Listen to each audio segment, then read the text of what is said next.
I'm going to discuss an episode from Luke chapter 2, in which Mary and Joseph bring Jesus to the temple to do for him according to the law of Moses, and there they meet Simeon. I'm going to start uh, reading at verse 25, read to 33, and then discuss it a little bit. Beginning at verse 25, And behold, there was a man in Jerusalem whose name was Simeon, and the same man was just and devout, waiting for the consolation of Israel, and the Holy Ghost was upon him. And it was revealed unto him by the Holy Ghost that he should not see death before he had seen the Lord's Christ. And he came by the Spirit into the temple, and when the parents brought in the child Jesus to do for him after the custom of the law, then took he him up in his arms, and blessed God, and said, Lord, now lettest thou thy servant depart in peace according to thy word. For mine eyes have seen thy salvation, which thou hast prepared before the face of all people, a light to lighten the Gentiles, and the glory of thy people Israel. And Joseph and his mother marveled at those things which were spoken of him.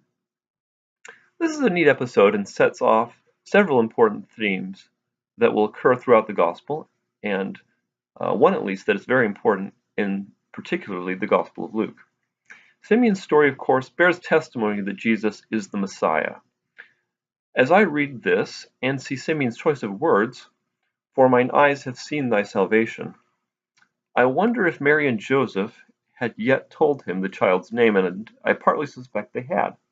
His name means something along the lines of help, deliverance, rescue, or simply salvation, or more specifically, the Lord's salvation. The second theme that comes out in this, because of Jesus, the gospel will go to the Gentiles. A light to lighten the Gentiles and the glory of thy people Israel.